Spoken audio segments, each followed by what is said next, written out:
For Team USA, something we haven't said in a handful of games. 27-point win over Argentina in the medal round, the first game of the medal round. So the Americans advance to the semifinals. And remember, their last three games, they had won by a combined 16 points, so a much more convincing win. Argentina did beat USA back in 2004 in the Olympic semifinals, but no such luck. Americans remain undefeated out there in Rio. They've now won 74 straight, one shy of the Team USA record. We'll have full reaction. Michael Eaves will join us live from Rio in just a bit. Yeah, so his attorney, Jeffrey Ostro, telling me today, emphatically supporting Ryan Lochte and saying the story that Ryan told to Brazilian authorities, the State Department, the FBI, and USOC officials on Sunday night. The same story Ostro says he told the Today Show is absolutely the truth. Going as far as to say Ryan is the victim here. No matter what they're saying down there, let's remember he was the one who was robbed at gunpoint. What are some ramifications if it is proven that he and the others did happen to provide any false information to police? Yeah, so Lindsay, we know the beginning of the story and we know the end. The piece we're missing is the middle. And if somehow it can be proven that, in fact, Ryan and Jimmy Fagan were fabricating part of the story, it could be 1 to 3 months in jail, although more than likely what I'm told by Brazilian people is that it would be just a fine. Okay. I mean, they did say that they were worried about getting in trouble. Any more elaboration to that on why they would think that that would be the case? No, they haven't, and everybody is super tight-lipped down here, which makes you really wonder what's going on. You know, it's been suggested to me as well that, perhaps it isn't so much any sort of punishment that the Brazilian authorities are after, but a change in the PR of the story, if you will. Let's remember, when this came out on Sunday, it was a black eye in the Brazilian games that an American superstar was in this sort of a situation. And so if they can prove somehow that it wasn't true, I think there's belief here in Brazil that will sort of help somewhat save the face of these complicated games. All right, Wayne Dre's in Rio. Thank you, Wayne. Top five has really been forced on us by Usain Bolt and Michael Phelps. The two Olympic titans who are just going nuts right now. So we've crafted our top five. Yes. Together again, greatest Olympians ever. And I go. I'm going to start right away with this Soviet gymnast, Larissa Latina. Latina? Yeah. By the way, that's what Olympic venues looked like back in the 50s and 60s when Larissa was doing her thing. Oh, so elegant. Yes. She won 14 individual medals, Carrie. 14 individual medals. Wow. All around twice, 56 and 60. You know who this guy is? No, I do not. That's the flying Finn, Paavo Nurmi. Wow. Paavo. David, you went back. Well, I went way back. 9 gold medals. On one day, he won the 5,000, took an hour break, and then won the 1,500. Wow. Who made that schedule? And he ran with a stopwatch in his hand, just to make sure. Just because. Number 3, the man, Jesse Owens. Yes. 1936, Berlin.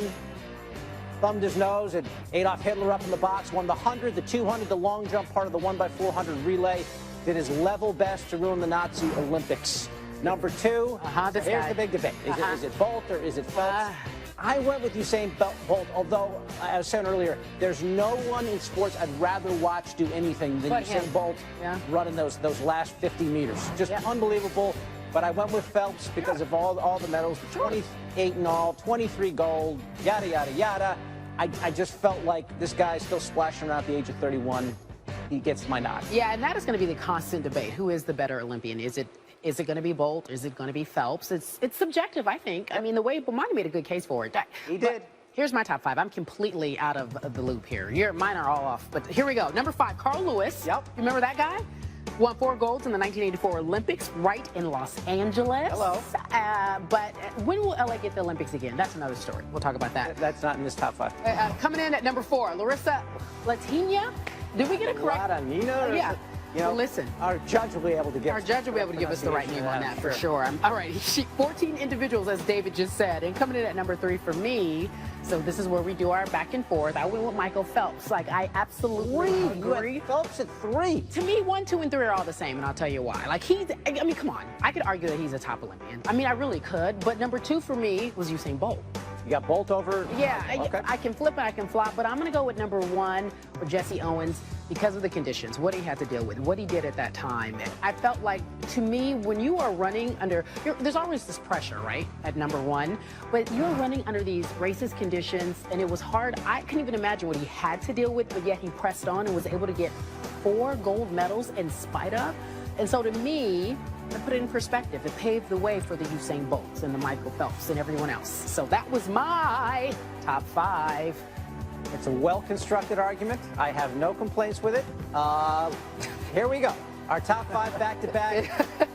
Harry went Jesse Owens, Usain Bolt, Michael Phelps. I went Michael Phelps, Usain Bolt, Jesse Owens. I did all the same. Pavo Nurmi thrown in on the side. Yeah. Carl Lewis, yada, yada. So, what do we have here? We got Frank Caliendo as our guest critiquer. There it is. What your thoughts on the top 5s, Frank? Well, I thought we'd do a little Morgan Freeman. Oh, okay. Figure out what's the best way to possibly do it. But I don't know if you mentioned that I was going to be on the fantasy football thing that's coming up too. Yes, you're going to get to that. Frank trying to plug himself for not giving all He's the anchors producing the their show turn now. to do what they need to do. See, that was just terrible. That was going Charles Barkley. It's never your top 5 lists are knuckleheaded lists.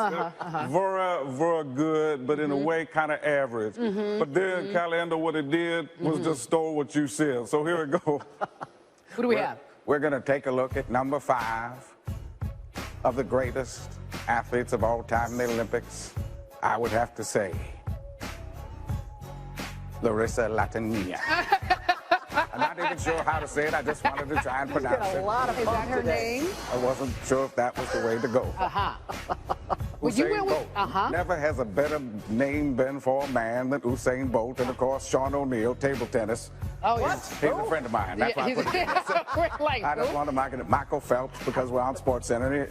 You have to mention Michael Phelps and Jesse Owens, a man who ran in the most difficult conditions of all time and came away with 4 gold medals and 2 world records. There we go. There you go. Again, So- Sean O'Neill is He's a friend. He taught me how to play table tennis, taught me to play ping pong. So Eddie medals or Eddie? No. The medals aren't important. It's not winning that's important at the It's Olympics. not? It's participating. I don't know what you guys are thinking. Yeah, Sean O'Neill, my bad. Where I am now is exactly how I want to finish. And by finish, he means start anew. Michael Phelps swearing off Tokyo, saying these Olympics are his last. The 31-year-old wants to chill with his 3-month-old son, Boomer, marry his longtime girlfriend, Nicole. Ready to expand his little family. No interest in extra hardware because really, honestly, he has no place to put it. Our Wayne Dreys caught up with the most decorated Olympian at the Crave Jerky event in Rio. You know, over the last 24 years of my career, it's kind of just little small stepping stones that were running through my head kind of the last day, just because it's all coming to an end. This is it. Not gonna swim competitively ever again, and it felt good this time because I think last time I wanted it to just end quick. I wanted it to be over, and now I was actually enjoying it. When it was over, how did it feel different than it did 4 years ago, this goodbye? I think I was happy, and happy to say goodbye, happy to kind of leave and start something new, or get ready to start something new. You know, I think in London I wanted to kind of stiff arm it and just say, get out of my life, I don't want anything to do with you. But now I think I was just kind of embracing the situation and everything that I had. And this week, you know, this week was crazy. You know, I mean, I could see Bob was kind of freaking out at the end of the week. You know, the double that I had with the 2 IM 100 fly, he was freaking out. 100 fly final, obviously, he's excited. And then the 400 medley relay, he was emotional the whole time. So being able to share that moment, I think, is something that was super special for the both of us, because we were both finally there and both finally ready to move on. Tuesday night, you're in the ready room, semifinals of the 200 fly, and Chad starts shadowboxing. Honestly, what are you thinking? I saw it and was just like, okay, here we go. I knew media was going to ask about it. I without question knew it was going to get brought up. And I was just kind of I wasn't going out of my way to make dirty faces. But I kind of figured that I was probably going to have a face, and there was somebody that was going to capture it, and somebody was going to ask about it. But I also, at the same time, just know that we all have our own little rituals that we go through, and if that's his, that's his. Have you ever seen somebody get ready like that before? I can't say I have, no. But I was just like, okay, to each their own. Do what you got to do. And so that night, you get back to your place in the village. Did you realize how your face had exploded on the internet? Well, I had friends who were sending me memes throughout that session afterwards, and then I got a photo of like emojis or bitmojis that are going all over the place. So it was kind of interesting. It's just, I mean, I guess after that that's when everything really started just going crazy back home. I spoke to a friend a few days after that, and he was like, dude, it's just like it was in 2008. He's like, people were going absolutely bananas. And then everybody started asking me to do the Michael Phelps face. I don't even know what I was doing. While some of your roommates and teammates are out till all hours of the night doing who knows what were you doing after these games different than the past? I was back here with Boomer and Nicole asleep as fast as I could. That's a little different than the Olympics in the past. I was out till all hours of the morning before. I think it's crazy with the hours that we had for swimming being so late.